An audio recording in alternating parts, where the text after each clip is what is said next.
Good morning everyone. Now I'm going to, in the last lecture we have seen how the electrical properties of the fiber materials are there.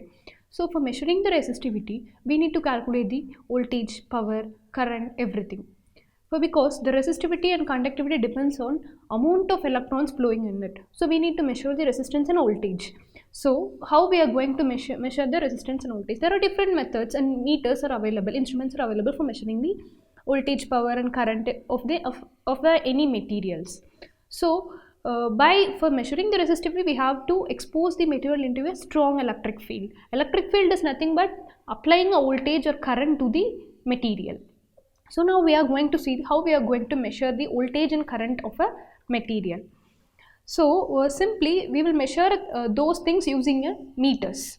There is a principle that is one form of energy will be converted into another form of energy. According to that principle, every meter converts your magnetic energy into electrical signal or physical force into electrical signal or displacement into electrical change in displacement into electrical signal, according to which the voltage is measured. So a best example is a potentiometer. So these things, from these things, by varying the distance of the material or a distance of a material, displacement of parallel plates, your capacitance will vary. How your capacitance varies? That depends on your voltage. So we have to measure voltage and current. So now there are different types of meters, as I said before. That is, analog meter and digital meters are available. Analog meters is the conventional meters in which a pointer will be there, which indicates the analog meter, in which a pointer will be there. There are different types of analog meters are there, moving iron, moving coil. Near syllabus we are going to study only about digital meters. So I will give short introduction about analog meters. Analog meters is nothing but a pointer will be there. So this pointer will be moved with a mechanism of moving coil. If there is a change in magnetic field applied to the coil, when it is exposed to a coil, there will be a change in the magnetic flux. So according to which there will be change in the movement, the force exerted on the coil will be less. So the torque generated which will also be less. According to that principle, change in magnetic field, your coil generates a force which is also controlling the pointer to move in the meter. So this is one type of meter, moving coil meter. And moving iron meter, there will be iron piece will be there. By exciting, by applying a current in that, by exciting that, your pointer will be moving in it. The spring will be attached to it, from which your pointer will be moving. So in this thing, if a meter deflects, so let us assume it is of 0 to 5 volt meter. So you have to measure the your meter displays in 4. A meter points in 4. There will be lines will be there for indicating the representation. So this might not be approximately 4. There will be 4.3.9, 3.85 like that. So when we are seeing the meter from your eye point, see this is the meter. If I see this in this direction, what happens? It will be straight away, seeing straight to me. But if I see in this direction, what happens? This shadow will be in this side. If I see in this side, this shadow will be here. So because of the shadow, it is of manual observation. So if we are observing, as a manual observer is observing by seeing the pointer, that may become an error. So that is called as a parallax error, which observational error, parallax error given by the meter. And also it is of it will be of less accuracy. If you are using analog meters, it will be of less accuracy. Why it is less accuracy means because of, if there may be a loss in magnetic field, loss in electric field, loss will be there. So according to that, the losses may cause a little bit variation. So accuracy will be getting reduced. So in order to replace these things, they have identified a solution that we will go for a digital measurement. So if it is that is, we are seeing the display by means of an analog pointer. So that is because of a change in conversion of energy. But in digital meter, everything will be displayed in number. So we are switching over to digital meter. So what happens in the digital meter? That is simply there will be analog to digital converter which converts the given voltage into a digital value that will be displayed in the digital meters. So in digital meter, it is of more accuracy. The main advantage of digital meter is that it is more accuracy, and there will be no parallax error, because by seeing the pointer, the deflection will not change. It is a fixed value will be displaying in the digital meters. And observational error. So if I'm reading the meters continuously, for if I'm doing if it is of one check, we will do accurately approximately. But if I'm doing it for a continuous repetition of tests, continuously I'm repeating the reading measuring the readings. So at that time, what happens is that there may be a manual mistakes. So if it is of 6.5, I may write 5.6. I may note down. It is a manual error. Human error is a that we cannot do anything. That is unpredictable. So that may occur any time. So for that, we are replacing that with a digital meter. So observational error, manual error, those things will not be there in the digital meters. So next is how our digital meters work. How it is working, what are all the parameters inside it, how it is performing in the conversion of digital signals, analog signals to digital signals. See, first of all, if we take everywhere, there is the signal generated as analog. Speech, I'm speaking now, it is also an analog. It will be like a continuous wave. Analog wave is a continuous wave. It will be going. But if digital signals or not like this of continuous in nature. It will be of a particular, specified, particular. So this they will call as a discrete. Digital in terms of zeros and ones we will call. Everything will be of in zeros and ones. So we are converting an analog signal into zeros and ones, and that will be converted again into a digital display value will be displayed according to the switching sequence of the digital display. So how a voltmeter works? Now we are going to measure the voltage of a voltage passing through the resistance of a material. A material resistance, let us take, we are measuring the resistivity of a material. So there, in that we will place a voltmeter and ammeter, as I said, as I have drawn in the previous class, the circuit for measurement of resistivity. There will be ammeter will be there, voltmeter will be there. So how we are measuring it, that you need to know. So in that, if we are using a digital meter, mostly we will prefer, nowadays all the analog meters are replaced with a digital meter. So we will discuss about the advantages and how it is works digital meter. So in digital meter, what happens if there is a resistance? I'm connecting a voltmeter here.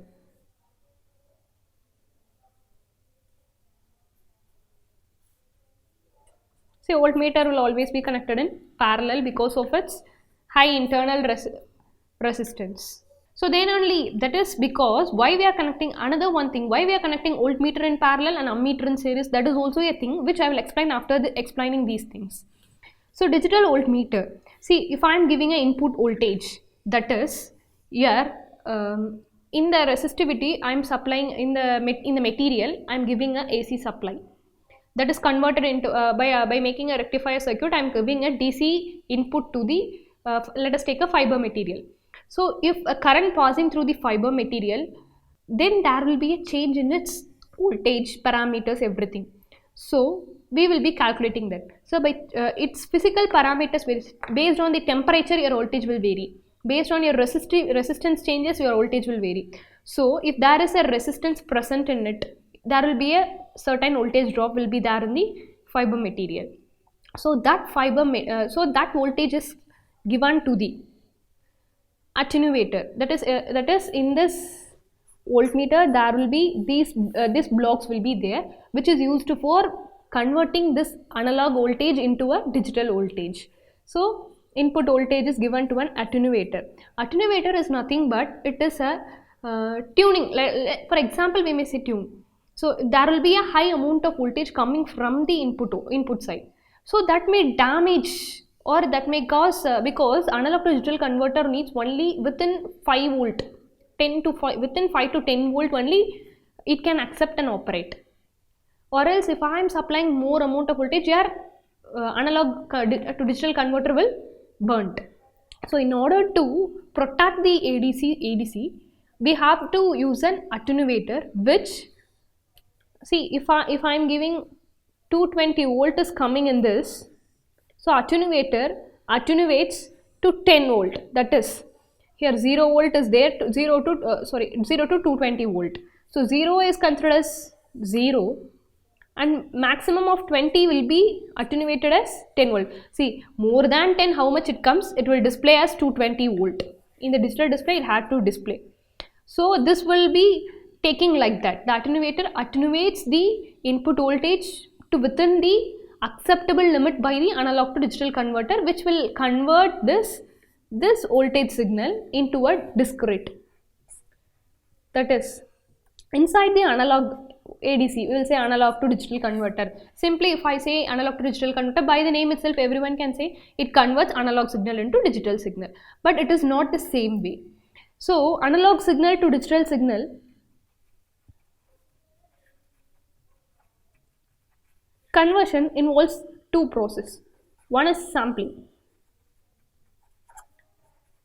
Then another one is quantization. So sampling is the first thing which happens. That is, it converts the analog signal into discrete. Then the discrete signal is again converted into digital signals, zeros and ones. Discrete is nothing but we are taking a specific samples at a different rate, at a particular rate, and your amplitude of that signal is marked. So these things is a discrete. So from that it will be converted into zeros and ones using quantization process. So this is the process which takes place inside the ADC, that is sampling process and quantization process for converting analog into discrete and discrete into digital signals. So after once it is giving a digital output, your LED or LED 7 segment display will be there in the digital display. That will display the number. If it is of 5.6 or 0.5 volt, it will be displayed in this digital display. So this is how your input voltage is converted into digital and displayed in the digital meters. The next is the same thing, digital ammeter. Now till now I have spoken about the voltmeter. Then ammeter. The ammeter is that in the voltmeter what happens is that we are measuring the voltage. The same thing will be measured in the ammeter. No. In the ammeter there will be a change. And an additional parameter will be added to it, because ammeter itself says amps. It measures current. So we need to measure current in terms of ampere. So the meter is named as ammeter. So when we are giving the same, if we are giving input voltage, the attenuator will attenuate the voltage to the analog till 10 volt. The same thing should happen here to operate the analog to digital converter. But what happens here is that we need to measure current. So to measure this current, so we need to convert the current into voltage. So there will be a current to voltage converter is present. That current to voltage converter will convert the certain amount of, if it is of 0 to 5 milliamps is the maximum current flowing in the circuit. What happens? 0 to 5 milliamps. So 0 is meant for 0 volt and 5 milliamps is meant for particular voltage which will be calibrated inside the converter. So that voltage will be given to the attenuator. If it is of maximum 10 volt, what happens is that this attenuates the signal into a acceptable voltage range, and the same thing conversion takes place, analog to digital conversion, sampling, quantization takes place, and the digital current from here, the analogous current from the measured voltage is displayed in this digital display. So this is how your digital ammeter and voltmeter works. As I said that there is a difference between ammeter and voltmeter. The voltmeter will always be connected in parallel. Ammeter is always connected in series. Why not? We should not change the voltmeter and ammeter connect in series and parallel. If I connect, what happens if I connect voltmeter in series, and what happens if I connect ammeter in parallel? These are the things which is defined as a fixed thing which will be continued, which will be maintained standard thing which they are connecting, voltmeter and always in parallel, ammeter always in series. Why is that? The digital voltmeter is built with an internal resistance, that is before the attenuator a resistance, high internal resistance will be there. That resistance involves the voltage drop that will be given to the attenuator, that because this resistance converts this current into a voltage that will be given to the attenuator. So that resistance is of high internal resistance. It is of high resistance. What is the thing high resistance? So if high resistance, if I connect in series, so let us think this is a voltmeter. Inside that high resistance is there. If I connect the high resistance in series with the in a circuit, what happens is all the input voltages will be getting dropped in this meter resistance itself. So we cannot calculate, we cannot find out the voltage of the meter, voltage of the circuit present, and also voltage across the circuit. And also another one thing is what is mean by a voltage. It is a potential difference between a 2 point. If I connect in series, so the voltmeter is connected in series, how I will be calculating the potential difference between the 2 points? It is like a shorter. There will be nothing because of high resistance. It will be if I connect a voltmeter in series, what happens? It will behave like a open circuit. Let us say open circuit, because all the voltage will be dropped in the meter itself, and there will be no flow of current in the circuit. So it will be remains open circuit. And also for measuring the voltage, there should be 2 points. So we should connect the voltmeter in parallel. Then again, why we should connect the ammeter in series? See, because ammeter is built with a low internal resistance. Low internal resistance means if I connect in series, no problem. Low resistance will be there, a current will be flowing in the meter and we can read it. If I connect in parallel, what happens is that it is all the current will be flowing. See, if I am connecting ammeter in this and resistance is this here, I am giving a supply, DC or AC supply. If I am giving, this is of very negligible amount of resistance, that is very low resistance will be built with the internal. If this resistance value is less, if this resistance value is little bit greater than this, what happens is that all the current will flow in the lowest, all the current path will be flowing only in the lowest resistance, that is current will focus only in the lowest area, lowest resistance path. Prefer low resistance path, because if it is of high resistance, it restricts the flow of current. It doesn't restrict. So if it is comparing to ammeter, if it is high, what happens? All the current will flow in the ammeter and meter will get damaged. These are all the things which is involved in the factor that why we have to connect the ammeter on always series and voltmeter always in parallel. So to prevent the meter from damage, or else we have to put if it is of low resistance, we have to put high resistance there to protect the meter. Then next is the digital power measurement meter. So according to me, the power measurement is nothing but, we will say, what do you mean by power? P equal to V into I. That is, it is a product of voltage and current. So to measure power, we need to measure voltage and current. So both the measurement, these two block diagrams are combined, but in a way, how we are measuring it is that here voltage will be measured, here current will be measured. From this, a microprocessor, microcontroller is programmed to calculate P equal to VI. So that VI is calculated in this and will be displayed in the digital display. Same in the power measurement, that is in wattmeter or power measurement meter of digital wattmeters, what happens is that same input voltage is there, it will be given to the attenuator gives to selected range of voltage to the analog to digital converter, sampling and quantization process takes place, then your voltage digital value will be there, digital value will be going to the microprocessor as input V. The same here, input current is given, the voltage current to voltage converter converts the current and current to voltage, and voltage will be given to the attenuator is select the preference range, then same sampling is done. Here the output is get as current value will be there.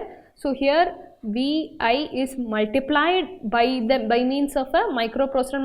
A microprocessor microcontroller is programmed in such a way to calculate the VI value, and that is displayed in the digital meter.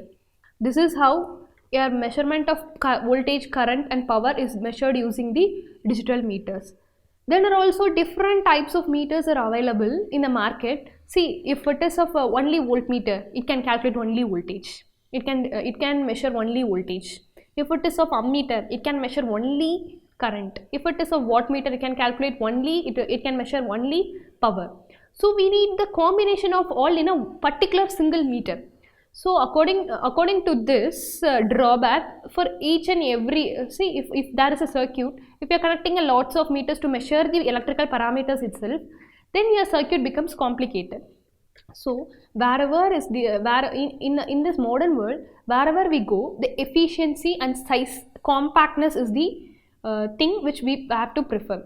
So in order to measure all the parameters in a single meter, they have designed a circuit and developed a meter called multimeter.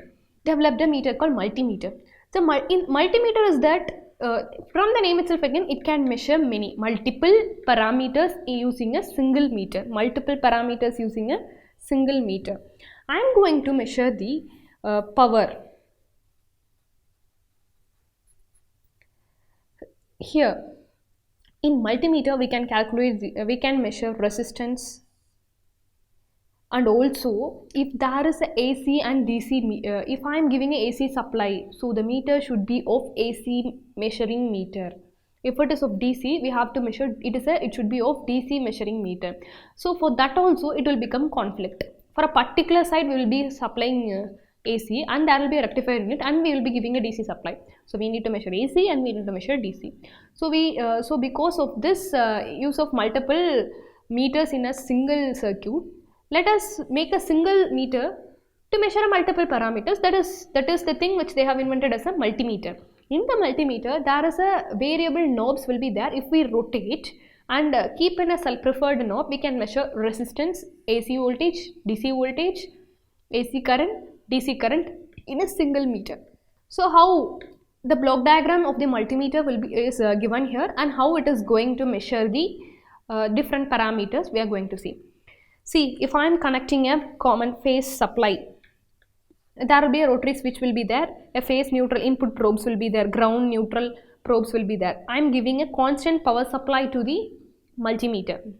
So that is given, and input probes phase neutral and ground is connected. From here the probes will be connected from the circuit where we have to measure those parameters. If I need to measure the resistance, I need to connect the switch. There is a rotary switch called, it is of rotatable, it will be like this. If it is in position 1, position 2, position 3, position 4, and there is a 5 positions. If I keep that in that position, my meter will measure these things. See, if the rotary switch in position 1, see the power supply from constant source is given to the switches. If I fix the rotary switch in position 1, what happens is that it will be the supply will be going to the buffer amplifier. Amplifier in the sense, buffer amplifier is nothing but it will be of a resistance will be there, your voltage will be there, the drop will so by comparing this resistance drop with the previous resistance drop, your resistance value is calculated and will be given to the analog to digital converter. This converts and gives the digital display. The resistance value will be displayed here. Buffer amplifier is that it is used for measuring the resistance value. Amplifier is for amplifying your signals. Amplifier is nothing but if I give 1 volt, if the amplifier is of doubly it is amplifying, then it will be giving 2 volt. If I am giving 2 volt, it should be giving 4 volt. If I am giving 4 volt, it should be giving 8 volt. Likewise. Then if your switch is connected in position 2, so it will be given to the attenuator circuit and also to the rectifier circuit. As we have seen the digital meter block diagram, if I am straight away giving an input voltage to the attenuator, that is in terms of measuring voltage. Here voltage is measured. But the additional term rectifier circuit is there. Rectifier circuit is for what? Convert AC to DC, because your digital display will accept only DC current only will be given to the digital display. This analog to digital converter is everything is of DC currents, DC it will perform in DC. So it should be the AC current or voltage should be converted to DC. So for that rectifier circuit is there. From here DC voltage will be given to the analog to digital converter, that will be converted to digital signal and displayed in the digital display. So here AC voltage is measured. in position 2. If I keep the knob in position 3, so current to voltage converter is there and rectifier circuit. So here voltage current is converted to voltage and the AC voltage, and that will be converted into DC voltage here and given to the analog to digital converter. And also here in the position 3, what is measured? Current is measured. Similarly in position 4, if I mark the rotary switch in position 4, I to V converter, the same thing. Here DC current is measured. Voltage is DC voltage is given to the analog to straight away given to the. If it is connected in position 5, so DC voltage is measured. So this is the thing, according to the position you select, the parameter you want to measure can be measured using the multimeter. And also if we use a multimeter in a circuit, if it is of simplified form, we can calculate any at any position of the circuit, we can calculate the current, voltage, everything. So next is the measurement using LCR meter. See, still now we have only measured the resistance only, resistance, voltage and current only. So we need to measure the another electrical parameters of the materials, that is inductance, capacitance, also resistance. So inductance, capacitance is a thing which we have to measure, but there is no standard meter we have been studying from till now. So now we are going to study about the LCR meters.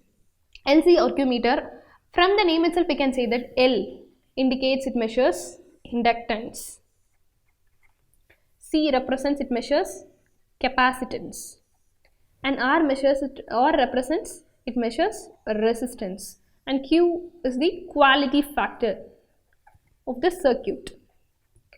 Okay, we have heard about inductance, capacitance and resistance, but what is meaning of quality factor?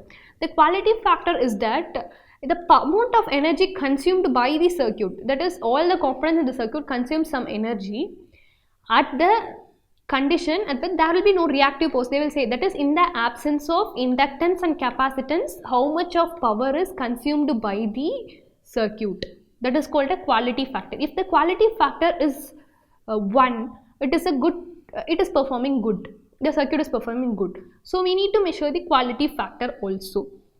So for measuring these resistance, inductance and capacitance and quality factor, a bridge circuit is formed. LCR, they will say LCR bridge. In the LCR bridge, there is 2 bridges are available. One is of Wheatstone bridge for measuring the unknown resistance. The Wheatstone bridge is nothing but there will be 4 resistance will be there. At the one resistance place, we will be keeping an unknown resistance, and another 3 resistance will be of fixed value. We will be setting in the LCRQ meter. See, this is a setting we will be giving in the LCRQ meter. If it is fixed and is connected ground, what else? A circuit will be of balanced. When you are varying this, when this resistance is varied, how much amount of current is varied, so that will be calculated. So from that, your resistance will be given to the emitter follower circuit. That is, there will be a circuit, a transistor will be there. From that, the emitter follower, a current will be given to the emitter follower. From the emitter follower, it will be given to the detector amplifier, which amplifies the coming voltage, and this because we are giving a AC supply, so there should be a rectifier unit to convert AC to DC. So that will be given to the front panel. In the front panel, there will be a meter, permanent magnet moving coil meter will be there. That is moving coil meter, which I have explained before in the analog meter side. So here it will be displaying in an analog. So if you want to convert this meter, so this can also be digitalized. That can also be displayed. But in LCRQ meter, they are manufacturing PMMC meters. Using PMMC meter, they are displaying the results. So the resistance value will be displayed. By balancing the bridge, the unknown resistance will be calculated. The bridge used for resistance measurement is Wheatstone bridge. And for the same thing, but for measuring inductance and capacitance, there is another bridge, Kelvin's bridge, like that. There are different types of bridges are available. So that in that what happens is that there will be RC arm will be there. If there is a change in RC arm under the balanced condition, your L and C connected in the unknown place can be measured. LC bridge is used for measuring LC by means of RC arm, change in RC arm value. So this is how your LCRQ circuit works. The quality factor is that the same thing, your resistance varies, your that is by making this LC and R 0, how much amount of power is dissipated can be measured and displayed in the PMMC meter. So in the front panel, it will be like this. In the front panel, there will be a scale range for displaying. Scale range will be there, and function selector or LC.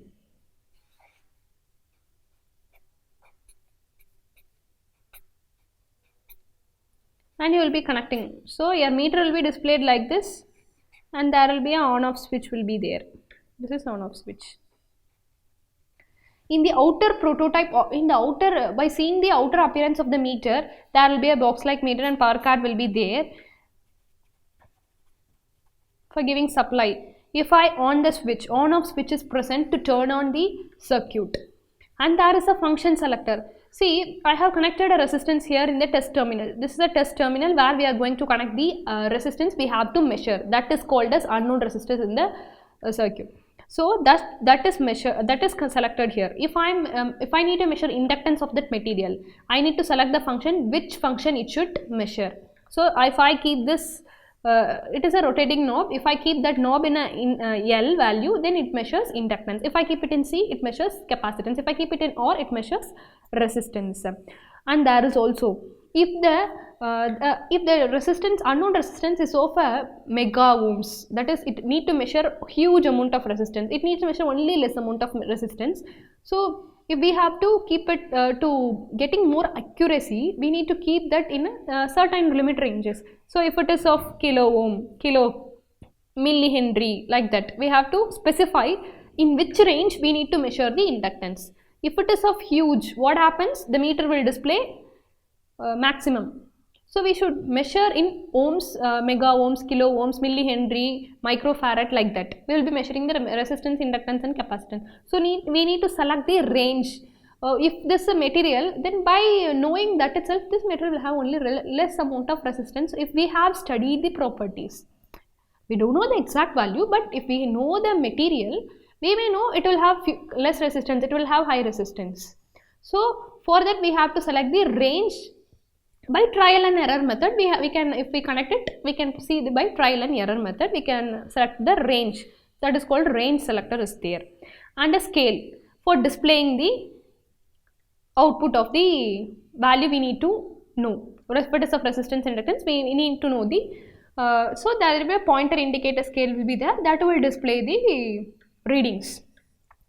So if we are connecting LCRQ meter, that in that if we are giving an input supply voltage, that should be handled carefully.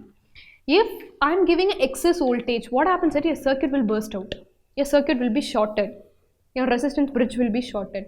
So in order to avoid that, we have to provide a diode at the end of the circuit, which will act as a relay for over voltage and over relay. Or else we need to give a less amount of supply to, according to the specification given for the meter, we have to provide a less amount of supply to the meter.